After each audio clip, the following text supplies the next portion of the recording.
Look closely. What do we all have in common?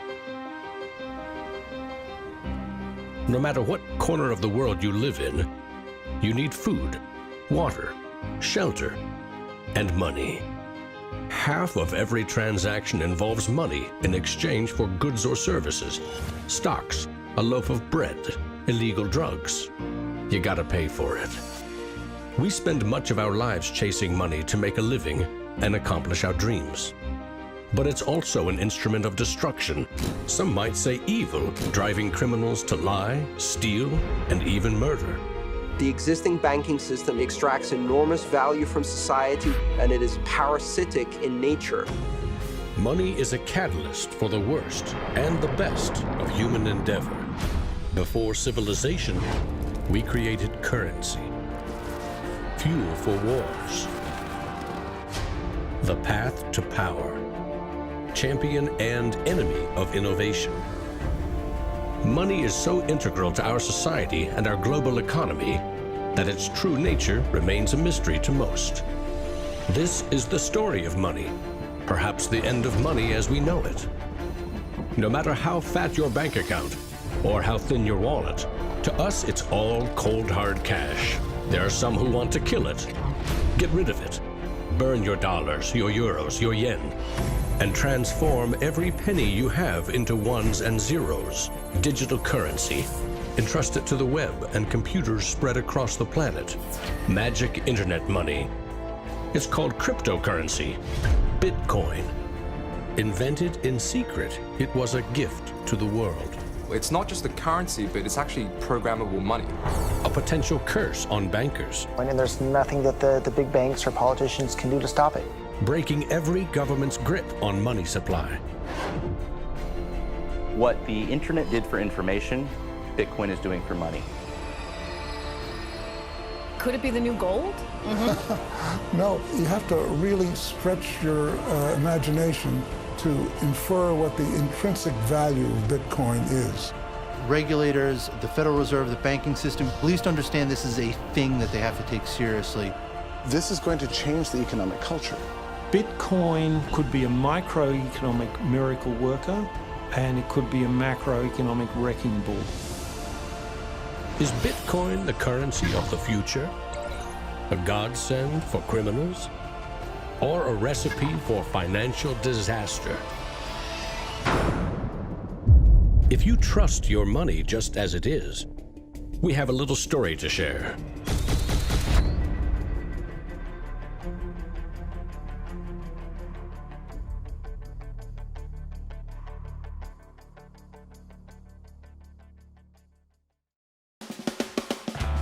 Once upon a time, there was a big party with everyone standing around the punch bowl, drunk.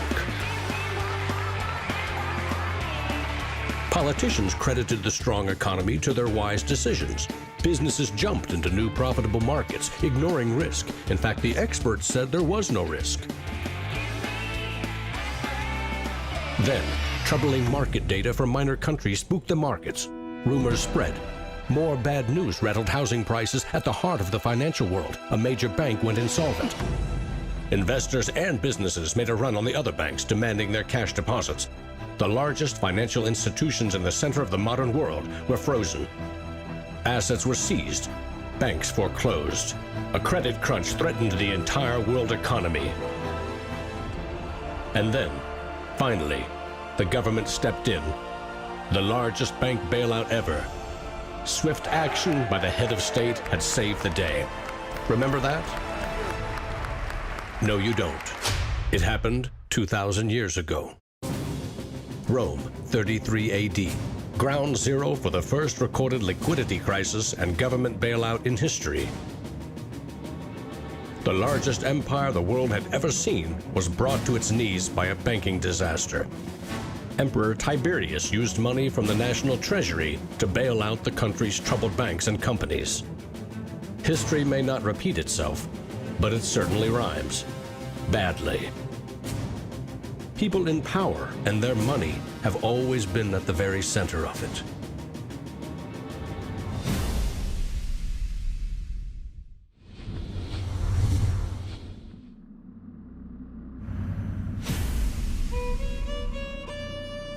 The story of money is as old as civilization itself.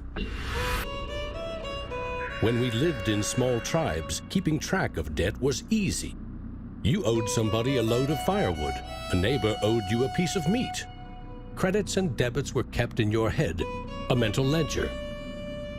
Currency is a language that allows us to express transactional value between people. It's technology that's older than the wheel. It's as old as fire. When humans wanted to trade outside their tribe or village, they needed something everyone could agree had value, something scalable. Enter commodity monies. There were many kinds, but each had to embody the same 5 characteristics. A commodity money is relatively scarce, easily recognizable, can be cut into smaller pieces. You can substitute one piece for another of equal value, and you can carry it around without too much trouble. In ancient Rome, it was salt. The Aztecs used cacao beans. It was whale teeth on Fiji, yak dung in Tibet, shells in Africa and China. Grains, metal, ivory, rare stones, leather, fish. If it had the 5 characteristics of commodity money, someone probably used it as currency. And then you ask, what value do these currencies have? If you go into a primary school, you'll see children exchanging rubber bands and Tamagotchi and Pokemon cards and baseball cards and sweets and candy and any other form of currency. People invent currency when they have no other currency. And now they're going to invent digital currencies. But commodities that aren't durable are a lousy store of value. A bad cacao crop or a huge new salt discovery can throw your currency and economy into turmoil. A more stable system was needed. About 2,500 years ago, the first metal coins were minted in China and in what is now Turkey. These coins shared the same 5 characteristics with commodity money, but were also very durable. In some cases, coins are the only thing left of entire civilizations. Money does not originate with governments. Money arises naturally as markets begin to develop and as people with a division of labor realize that if I have eggs and you have a cow, we may need some medium of exchange in order for you to buy my eggs or for me to buy your cow. Coins were an objective and universal unit of account, and they allowed people to buy and sell goods over vast regions. The market economy was born. Coins worked, but only if people trusted that the king or emperor who issued them wasn't cheating on the metal content. Using coins also meant that an authority now controlled the supply of your currency. Money and political power were inextricably linked, centralized. Minting coins in a steady and predictable manner allowed economic growth and stability. The Wushu coin in China retained its value for 500 years. In Constantinople, the solidus lasted for 700 years. But in those times, the coins didn't have this sort of milled edge. They were flat, and what used to happen was, as coins were passing from people to people would cut little bits off. And in fact, in some of the taxation that the kings would do would actually be take 1/8 of the coin off. Taxes built castles and financed military campaigns, expensive hobbies. Soon, royal mints were substituting cheaper metals for silver and gold. This is called debasement, and Europe's kings made a habit of it. The currency of France was debased every 20 months for 200 years. If no one can trust the gold or silver content of your coins, how can you trade with other countries? International merchants found a solution. They recognized that one person's debt has value. It can be traded or transferred. When those IOUs came from reputable sources, they could be used as a form of money, paper money. This money was not based on hard commodities or metal, but instead on someone's promise to pay. Merchant families like the Medici in 15th century Florence acted as clearinghouses for these IOUs. It worked like this. an English trader ordered a shipment of Italian cloth from the Medici for 100 gold coins. His promise to pay the Medici was put on paper. Meanwhile, the Medici owed 100 gold coins to another trading partner for delivery of wine from France. The parties didn't go to the expense of transporting and exchanging gold coins. Instead, the paper was transferred. Everyone agreed that the paper had value, 100 gold coins, but only because everyone trusted the Medici as solvent middlemen. They had created a paper money machine.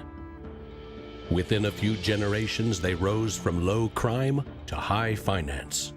Their great wealth helped fuel the Italian Renaissance and elevated the family to levels of enormous political power. The power to marry into royal families and get elected as popes. The ties binding money to power, politics, and influence now ran through church and state. Merchants had proven that creating paper currency could be wildly profitable. Goldsmiths wanted in on the action. Imagine it like this: if the goldsmith had seen over a period of time that some of the coins he was storing for people were gathering dust, the people who owned them don't need them right now. So what if I go and lend them out into the community and I charge them interest on this loan? So he starts out lending some of these gold coins, and then later he realizes actually people don't even want the gold coins, they just want the piece of paper that says the gold coins are in the bank and with the goldsmith. So I can now make a loan with these pieces of paper, and whatever I write on a piece of paper, as long as people trust me, they'll trust the paper. And effectively the goldsmiths and the early day bankers, they had literally acquired the power to print money. More and more private paper money from merchants and banks circulated and began to rival the crown's coins. The power inherent in controlling and issuing money began slipping away from the rulers. They couldn't tax or debase this new kind of money, but they had bigger ambitions than ever with trading posts, colonies, and empires that now stretched across the globe. For centuries, European countries would take turns building massive fleets and waging war on each other to rule the world.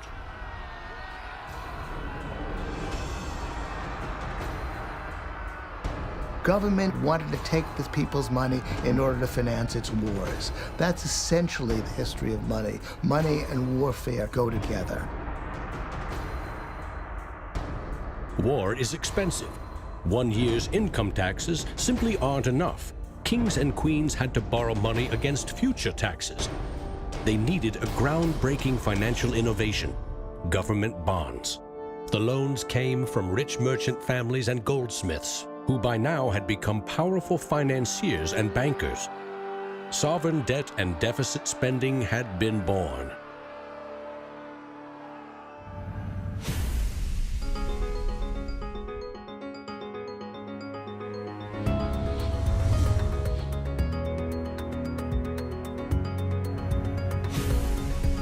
In 1694, the Bank of England was established to fund a war against France.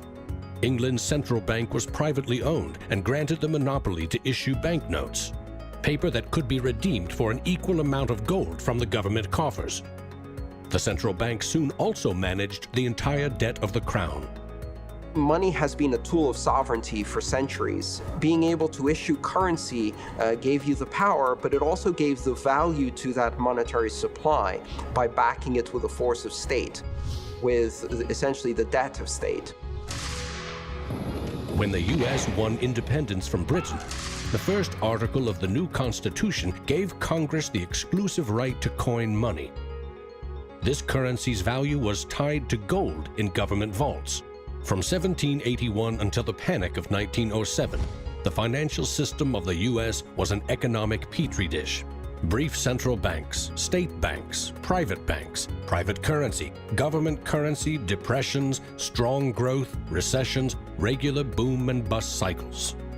The long term, as far as capital is concerned, people want predictability. People want stability.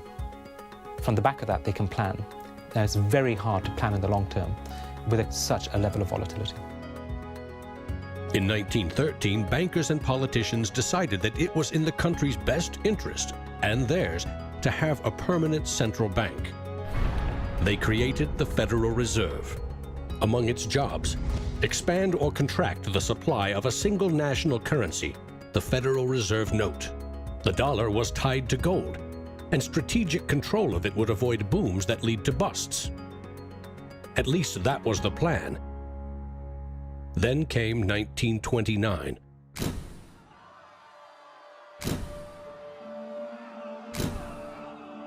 The Great Depression would have a profound effect on monetary policy worldwide. I shall ask the Congress for the one remaining instrument to meet the crisis: broad executive power. Soon, the Fed had printed nearly all the money it legally could to pump life back into the economy. It needed gold to fire up the mint. So in 1933, President Roosevelt issued a controversial executive order, forcing all U.S. citizens to sell their gold to the Federal Reserve at a fixed price, or go to prison. The Fed offered far more cash to foreign governments for their gold. Many jumped at the offer. Gold flowed in, and dollars spread across the globe.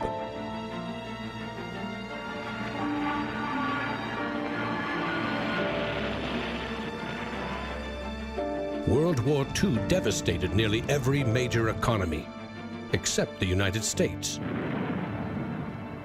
The military and industrial juggernaut emerged as the global financial superpower. The dollar had become the world's most stable and trusted currency. Other countries pegged their currency to the dollar, which could still be redeemed for gold. In fact, the U.S. owned more than half of the world's gold reserves. In the next few decades, more dollars flowed to foreign countries. Governments began debasing their coins with cheaper metals and printing more of their own currency than they had in gold. The bond between precious metals and paper currency was cracking.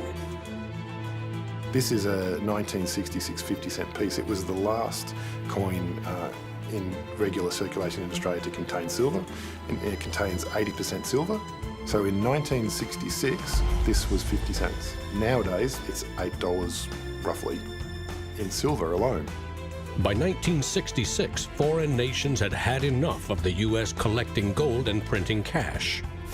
And they had more value in dollars than the U.S. had bullion in its vaults. They demanded gold in return for their paper dollars. Arguments about the value of the dollar versus their currency ensued. In 1971, President Nixon settled the matter. He severed United States currency from the gold standard. I have directed Secretary Connally to suspend temporarily the convertibility of the dollar into gold or other reserve assets, except in amounts and conditions determined to be in the interest of monetary stability and in the best interest of the United States. Never again could anyone legally demand U.S. government gold in exchange for paper dollars. For better or worse, the dollar was now backed solely by the full faith and credit of the United States government. The wealthiest nation the world had ever known would bet its future on a single word: trust. People have this mythology of money that is based on very little fact. And one of the nice things about Bitcoin is that it forces people to start to ask questions about the fundamentals of money. Bitcoin is an attempt to adopt the advanced computerized system that we have, the internet, to resurrecting what money used to be all about.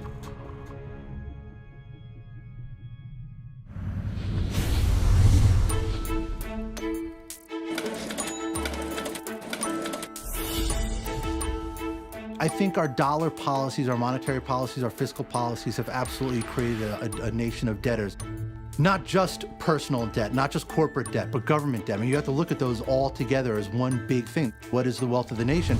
Well, the wealth of the nation is a gigantic hole of money that we owe to the rest of the world that is never going to be paid back. Today, the United States pays more than $400 billion in interest to its creditors every year. When a government spends more money than it collects in taxes, it simply borrows more, or it creates more. At one time, every piece of paper money was backed by gold. Remember, for every $20 bill, there was $20 worth of gold in the government vault. Not anymore. Today, governments create currency by first creating bonds or treasury bills. These bonds are sold in the market, generating funds for the government that issued them. Large banks buy U.S. bonds to flip them, selling them to the Federal Reserve at a profit. This is the magic money machine. You see, the Fed is America's central bank, but it doesn't have any money. No cash on its balance sheets. When a bank buys a bond and takes it to the Federal Reserve, the Fed simply says, "Thank you, Mr. Banker. Here's the principal and some profit." New money isn't exchanged. It simply appears on the bank's accounts. Magic. For 100 years and counting, the precise mechanisms of these bond purchases have remained a secret. Here's where it gets really interesting. The Federal Reserve is not a government agency.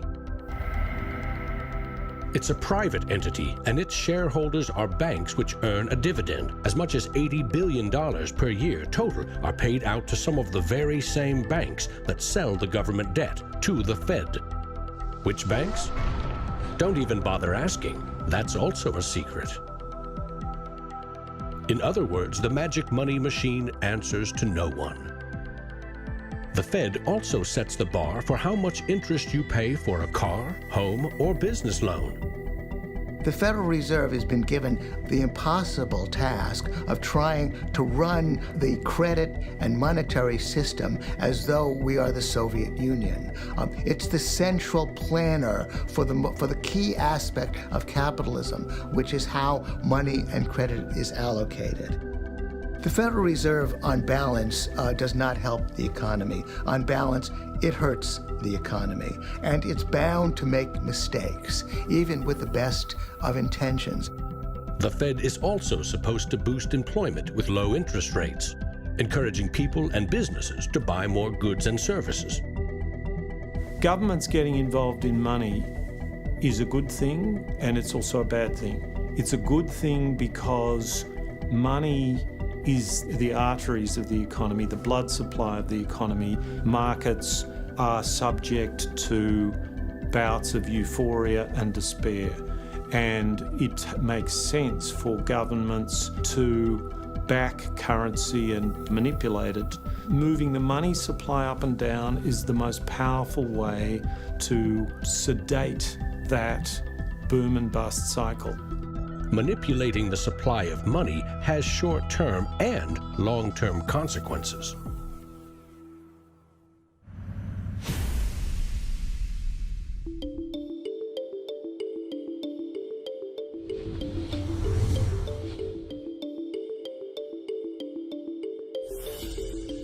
Central banks aim to create new money carefully, strategically, and very, very slowly.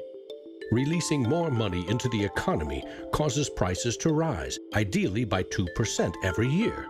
That's supposed to foster economic growth. But 2% inflation means the buying power of one cash dollar in your pocket today will be 98 cents next year, and less nearly every year to come.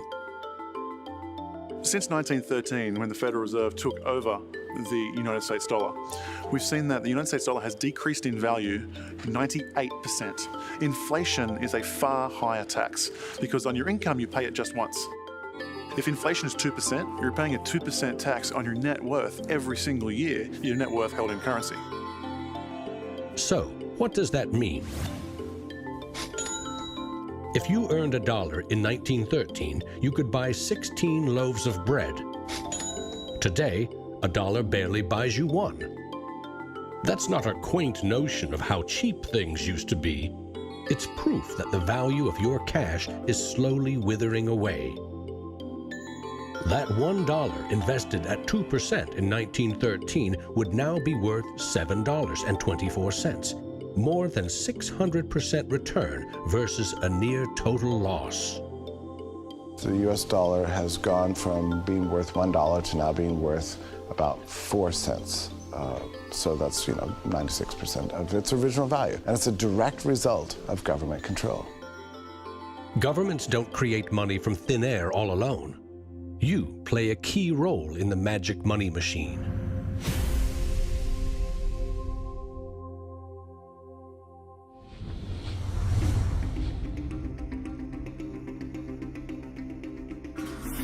It's not really the central banks that are the problem.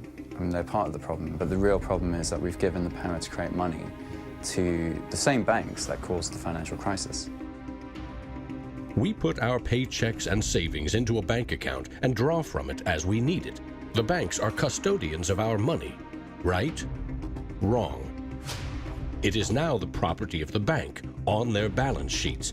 They can do just about anything they want with it. For example, create new money.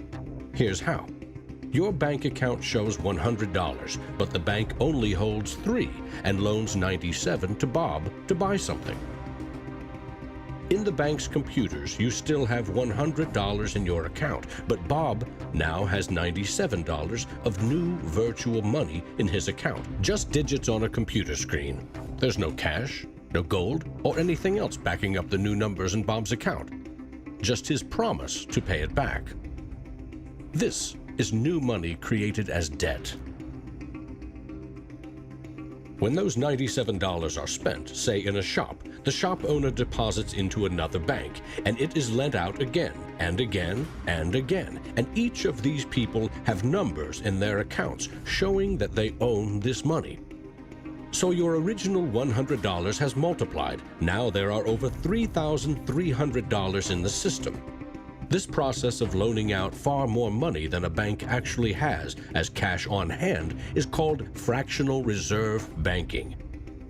In the UK, 97% of the money that exists is just numbers in the computer system, and those numbers are created by the banks.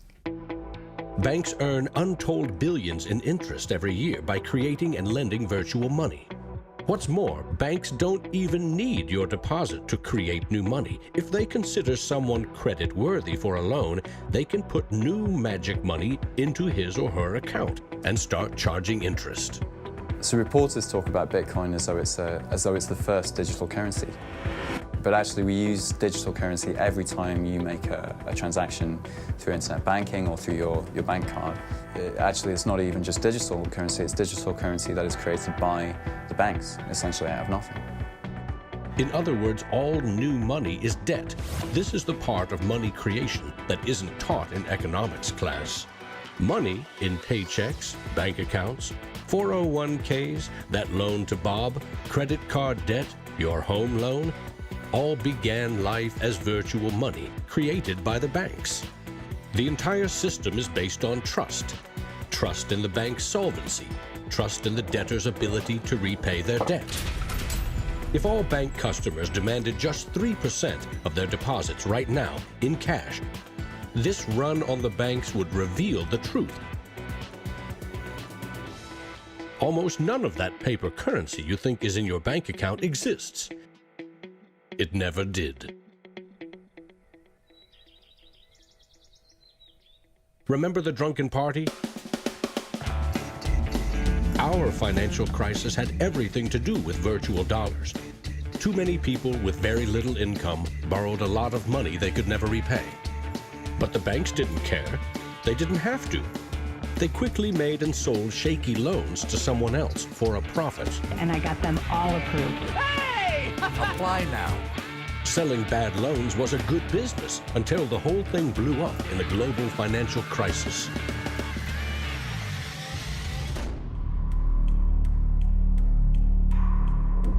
The magic money machine destroyed 30 million real jobs.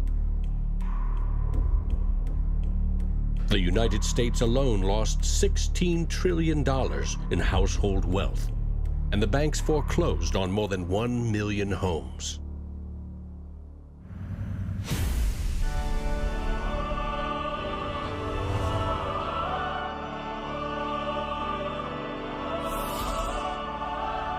Selling subprime loans and betting they will fail may not be sacred, but it is lucrative.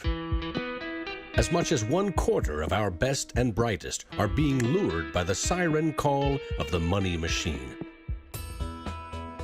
Instead of science, engineering, or medicine, they chose a career betting with other people's money. To get rich quick, very rich. And sometimes they take shortcuts. Getting by on a nickel and a dime. Money has a funny way of bringing us down. They say it makes the world go round and around. My ancestors in Greece talked about the corrupting influence of power. And nothing has changed in these 3,000 years. When you give control over massive amounts of money to a few individuals, they will take advantage of that control. Banks today are factoring in fines and money laundering and all the rules that they break into their cost of doing business. JP Morgan is today coming out and saying that Bitcoin is not a legitimate way of doing business. Banks today are tied into a system that is completely rigged to basically harvest money from the entire global economy and pump it into the hands of very few. Don't get consumed by the greed. The existing banking system is cozy, it's captured the regulators, it extracts enormous value from society without delivering anything in return, and it is parasitic in nature. The banks play a very pivotal role in an economy. You look at any successful economy, it has successful banks. There's a very close correlation with banking profits and the economy as a whole. In medieval Europe, a banker who couldn't repay depositors was hanged. Today, that same banker would get bailed out, paid bonuses, and enjoy some tax benefits too. To date, no senior U.S. banking executive has been charged for selling the bad loans that fueled the Great Recession.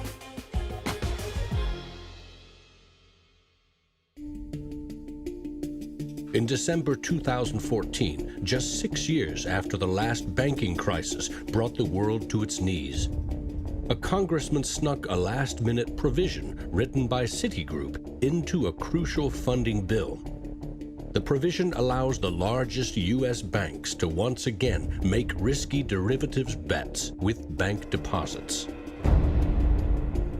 But no need to worry. If the banks implode again, lost deposits must be paid back by U.S. taxpayers.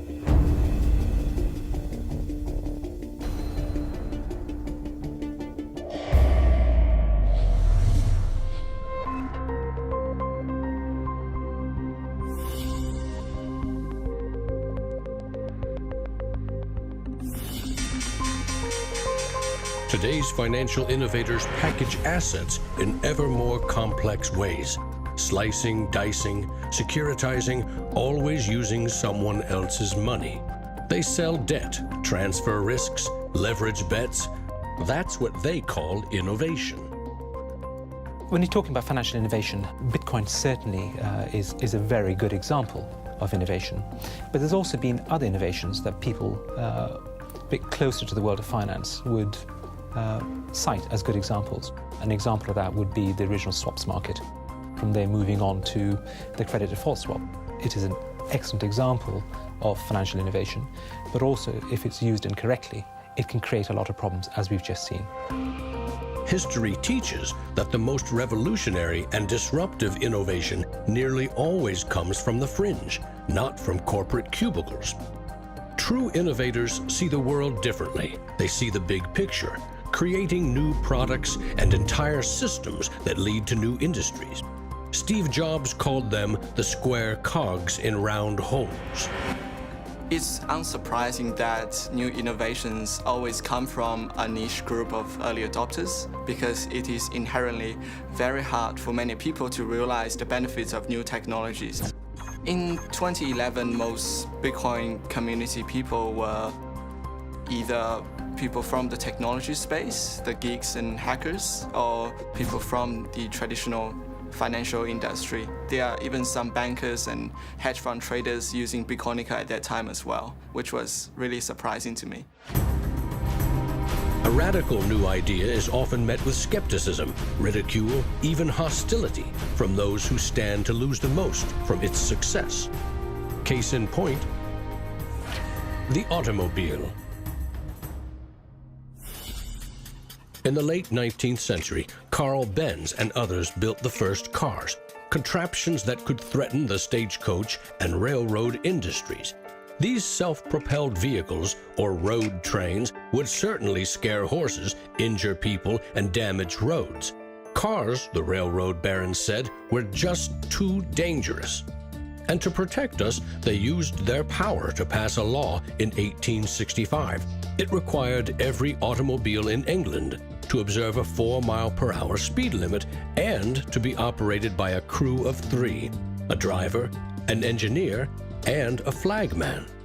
This heroic flagman walked in front of the car to warn fellow citizens of the coming danger.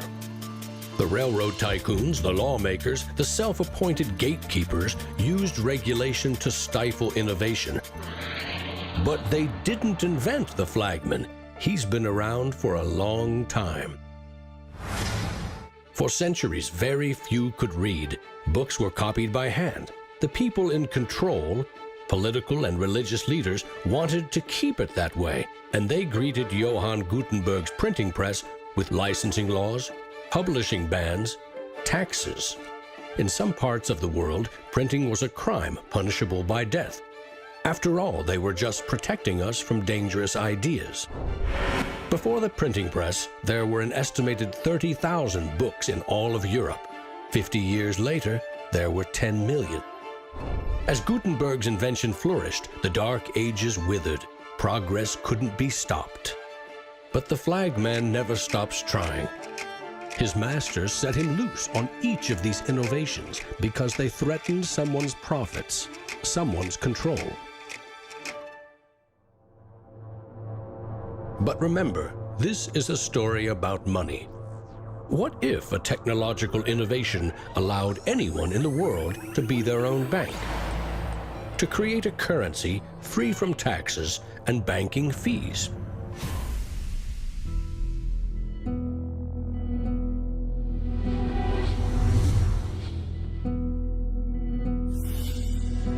The U.S. Constitution forbids citizens from printing or minting their own currency, competing with or undercutting reliance on the U.S. dollar.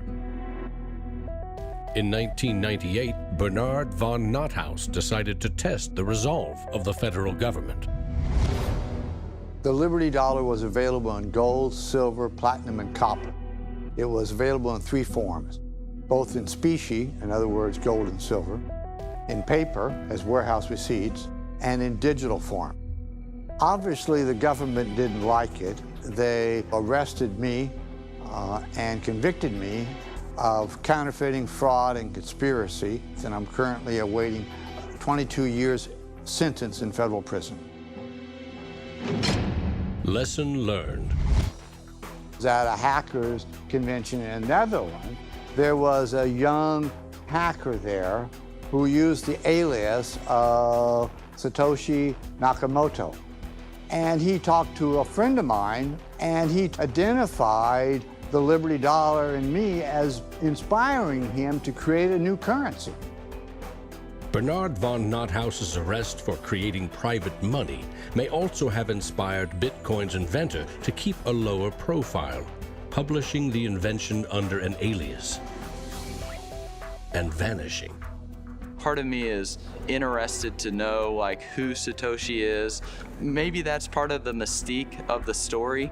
It's completely irrelevant to the functioning of Bitcoin because we have the code to read, but it would be kind of fun to know. Who is Archimedes? Who is Euclid? We don't know. We don't know if Euclid was one person or multiple people. And you know what? It doesn't matter. Euclidean geometry works whether I know who Euclid was or not, whether Euclid was a moral and good person or whether he was a corrupt plutocrat and a bastard. Science and mathematics have essential truth that stands alone, irrespective of its inventors and irrespective of their motives. Well, Bitcoin is a system based on mathematical truths, and these mathematical truths stand alone. We can read the source code in Bitcoin and understand it, and it will be true whether Satoshi Nakamoto is a man, a woman, a collection of individuals, a government agency, or aliens from the future. Bitcoin is digital currency and computer software. Capital B Bitcoin is the shared code that creates a global payment network using computers connected to the internet. Bitcoins are virtual currency, digital money created, stored, and exchanged on that network. But unlike virtual dollars created by a banker, this new currency was created with math by an anonymous inventor. Bitcoin is an open-source software protocol like much of the code supporting the internet and email. Open source means anyone, everyone can use the protocol. No one person or company can control it. Every change to the software is public, open, and transparent. The code was first developed by Satoshi. Then there were dozens, now hundreds, of programmers constantly collaborating to improve Bitcoin's features and security. So what makes Bitcoin a breakthrough? It tackles an ancient human dilemma and solves a computer science problem. Any shared information or data can be flawed, corrupted. Anything can be faked. How do we know that what we're receiving can be trusted?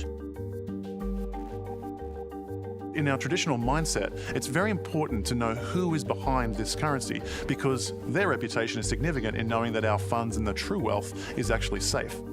In finance, we rely on trusted third parties like banks, credit card companies, remittance services. They keep track of money as it moves from one account to another, and they charge us handsomely for it. We trust that their digital ledgers of credits and debits balance. A financial system that cuts out these middlemen could be faster, cheaper, and more secure. But Bitcoin is digital. Music and movies are easily pirated, copied, stolen. How can a digital currency retain value if anyone can make 1 million copies? The answer is at the core of Satoshi's invention. A Bitcoin is not a file on a computer. It's an entry in the publicly distributed database called the blockchain. Just as the Medici kept a ledger of credits and debits, today's banks record each transaction as a plus and minus in their ledgers. Now we call them databases. Bank accounts are replaced by a digital wallet that you alone control. Bitcoin's ledger is the blockchain, a record of every Bitcoin in existence and every Bitcoin transaction ever made. It always balances because no Bitcoin ever leaves it. When a Bitcoin is sent from one digital wallet to another, what they are really sending is control over that part of the database. Code that is a unique key for the new owner.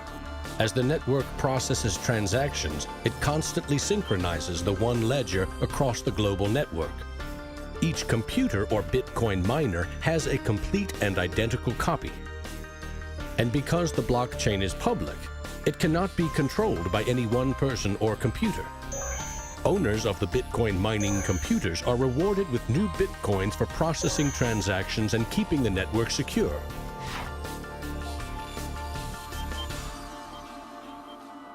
In other words, the Bitcoin network replaces banks and bankers. Today, the combined computing power of this global network is greater than the 500 biggest supercomputers combined, times 10,000. And because every transaction is verified and recorded by the network, a Bitcoin cannot be forged. Digital currency cannot be debased with cheap metals or printed by the billion at will. Too much currency can unleash a monster, skyrocketing prices, trillion-dollar bills that can't buy a loaf of bread. There's a big movement in the U.S. demanding that the Fed be audited so we can find out what they're doing. Nobody really knows how many dollars are in existence, for example. Ben Bernanke created several trillions of dollars over the last several years, but nobody really knows where they landed.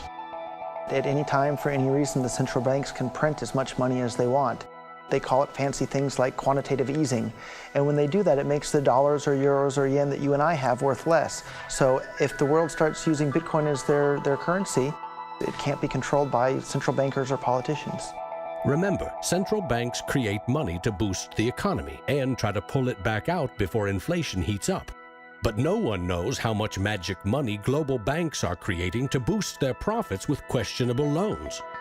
Bitcoin's completely the opposite. It's totally transparent. You know exactly how many exist. The computer code behind Bitcoin has a built-in brake pedal, cutting the creation of Bitcoins in half every 4 years. This ensures a transparent, controlled scarcity and ultimately limits the total number of Bitcoins to 21 million. No lobbyist, no politician, no banker can create more or change the mathematical rules dictating their creation. Advancing accountability. And that's one of the things I think is most exciting about Bitcoin and the technology behind it, is not so much that it will supplant the dollar or that it will supplant government itself, but that all of a sudden there's a competitor to government, and that government itself now needs to look over its shoulder more than it did. This new digital currency can be purchased online with a credit card or in person with cash. And it has the 5 key characteristics of money. But is it a store of value? Is it stable, or will it diminish over time, like a commodity rendered useless or a crop that fails? The ultimate power of a cryptocurrency is unleashed by mainstream adoption and an ever-growing volume of transactions. With Bitcoin, the currency has been created much more slowly than other currencies. And the effect of that has been to turn it into what is essentially a speculative asset. If you ask a lot of Bitcoin enthusiasts whether they're spending the currency, they're not. They're sitting on it and waiting for the price to go up. It isn't a currency if you don't use it to pay people. The point is, the average person is quite happy to walk into a bar and hand over, a $5 note in order to get a drink. So you've got to realize that most people are happy with the money system they have. If most people are happy with cash, they're in love with plastic. In the US, 2/3 of in-person sales are done with debit or credit cards. That plastic is a 60-year-old technology, created by a middleman, never designed for the internet. Each transaction requires personal data, like your name and address. Credit card databases are regularly hacked, with fraudulent purchases charged to your account.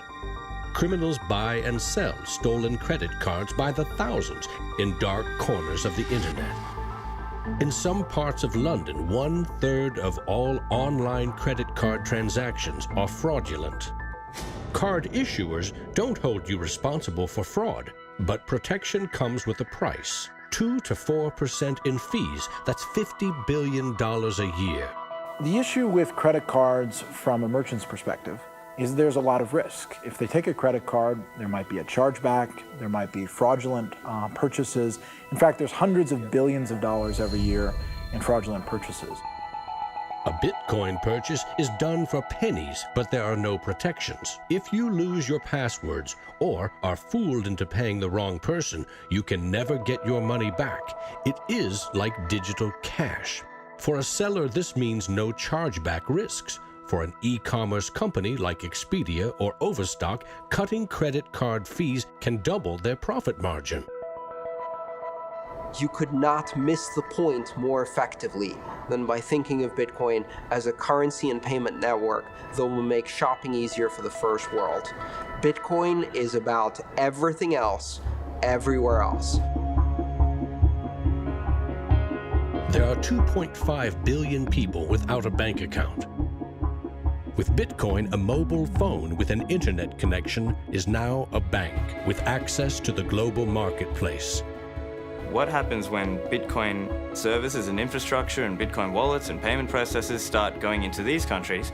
These people will be able to gain benefits from trade where they could not previously. These people will be able to send money home, international remittance, which is one of the major pain points of the current financial system. Here, if I send $100, with banks it's going to cost me 20%, Western Union is going to cost 10%, other options that are competing with Western Union is still going to be about 5%. And if you are sending to really remote areas, it's going to be anywhere between 15 and 30%. So in terms of money remittances, it's going to be a game changer using Bitcoin. You do not need a bank account. You just need internet connection and a wallet to get set up. It's a tool to give people an access into the global ecosystem and give them a promise for an economic future, and specifically provide a way for them to not be dependent on a government that could shut down their bank accounts or even could go into their bank accounts and take out finances. Goldman Sachs came out with a report and they basically looked at if you were to replace all transactions globally, so FX, bank-to-bank transactions, with the Bitcoin protocol, and still charging 1%, mind you, it would save the global economy $200 billion, so not million, $200 billion a year in saved transaction costs, which ultimately goes back into the hands of the consumer. An international wire transfer can take up to 4 days. Yet the internet allows us to instantly and globally share text, pictures, videos, anything digital. Why not money? Money which we now know only exists as digits in a bank's database. Wouldn't it be great if you could send Bitcoin transactions just simply via a tweet? For example, you would say at the end of money, $1 worth of Bitcoin. And so we built just that. All you have to do is hashtag it with TipperCoin, press send, and our Twitter bot will process the transactions, notify you, and give you a link. And this will allow you to either withdraw your Bitcoins or send it to someone else. With Bitcoin, you can send $1 or $1 million worth of value anywhere in the world. You can do it for free, or you pay the Bitcoin network fee, which is still just around a penny. And there's nothing that the big banks or politicians can do to stop it. A cryptocurrency that can only be created and transferred with computer networks may be the next step of the digital revolution. The rise of machines, self-driving cars, drones, robots that rely less and less on humans. What I often think is that the future of Bitcoin or digital currency from a broader perspective is really about machine-to-machine payments. So by the time you have an unmanned taxi driving you around New York and then going to power up at an unmanned power station or going to get repairs at an unmanned auto shop, you'll see the machine-to-machine payments done with some sort of digital currency.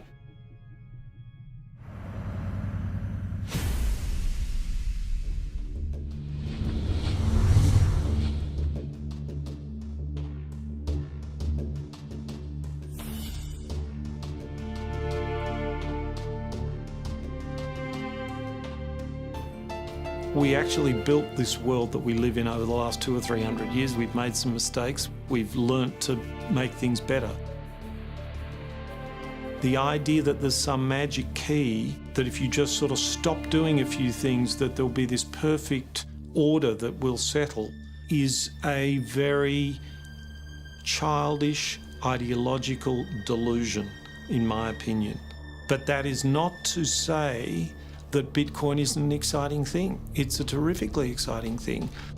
But we have to try and engage with it with working minds, not with magical thinking. People are suggesting that it's going to be another world currency, rivaling the dollar or the euro or the yen.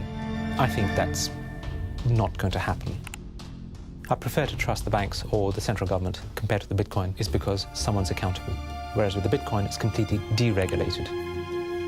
There's no central control. There's no one held accountable. It is a free float. It's purely demand and supply driven. Mr. Williams? So clearly this is not a currency. Currencies don't behave like this. But what this is a high-risk speculative commodity. So for the entrepreneurs, the bankers, the governments, and everyone else studying and watching Bitcoin, all I have to say is that there will probably be a lot of volatility and an upward trajectory, and to buckle up.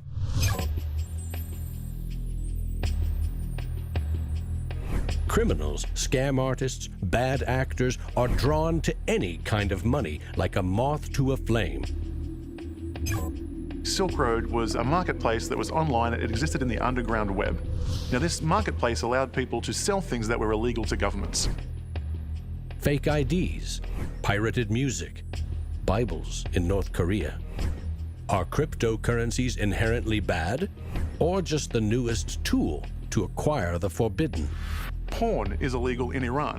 Well, there's a few percentage points of sales on Silk Road was to sell porn to Iranians. Now, a much broader one that gets a lot of press with regards to Silk Road is drugs. I've been doing research over the past couple of years into the online drug marketplaces in the darknet using Tor and Bitcoin as technologies to enable illicit drug transactions. We did a global survey of drug users, and we had over 20,000 people respond to that. And the majority of those people were buying traditionally illicit drugs, ecstasy, cannabis. The FBI brought down Silk Road. It certainly hasn't stopped the trading of illicit drugs online. A lot of people want to criticize Bitcoin for being used for illegal things or illicit things, but if you look at it, the most popular currency in the entire world for doing bad things is the US dollar. If you think of Bitcoin as a platform instead of a currency, then you really begin to see the potential it has. The ledger, which cannot be forged, it cannot be changed, and is universally accepted, is genius. There will be Bitcoin technology forever, and it'll have applications for years to come. Creating a secure global payment system may just be the beginning. Patents, contracts, land titles, proof of ownership can be baked into Bitcoin, securely held in the public ledger.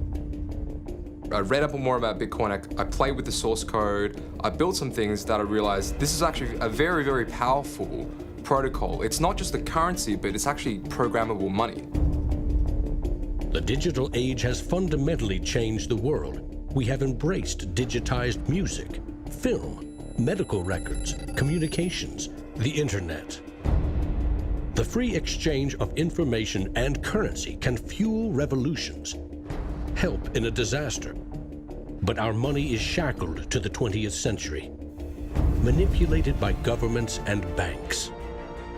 The champions of Bitcoin ask us to imagine payments without a middleman, investments without a broker, loans without a bank, insurance without an underwriter, charity without a trustee, escrow without an agent, betting without a bookie, record keeping without an accountant, global, secure, nearly instant, and free.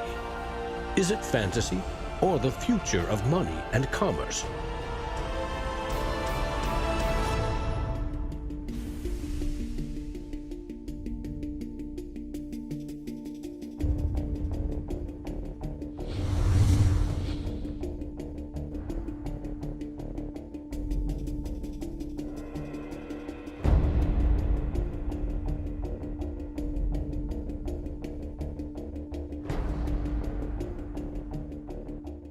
I love Bitcoins. I'm really into Bitcoin. Well, Satoshi Nakamoto, that's a name I love to say. And we don't know much about him, but he came to save the day. If you don't know what a Bitcoin is, right, usually the way people describe it is digital cash. It's money for the internet. Oh, Bitcoin, as you're going into the old blockchain. Oh, Bitcoin, I know you're going to rain, People are like, oh, I love my bank. I'm like, really? You ask a banker, you know what's 2 + 2? He's like, well, I can tell you, but there's a fee. Down the road it will be told about the death of old Mt. Gox, about traders trading altar coins and miners mining blocks. Now, Bitcoin is a new technology. I like to say it's banking light. All of the convenience, none of the evil. Oh, Bitcoin, as you're going into the old blockchain. Oh, Bitcoin, I know you're going to rain, till everybody knows.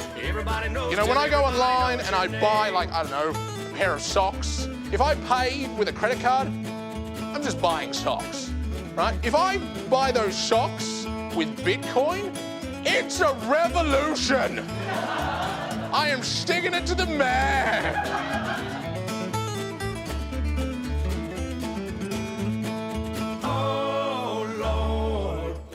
Me some more. There's always people who are not ready to get into the new technology. You know, like when the internet came out, there was people going, nah, I don't think this is going to be popular. And then email came out and people were like, nah, this isn't gonna catch on. And now Bitcoin comes out and people are like, I don't think, I'm like, aren't you sick of being wrong?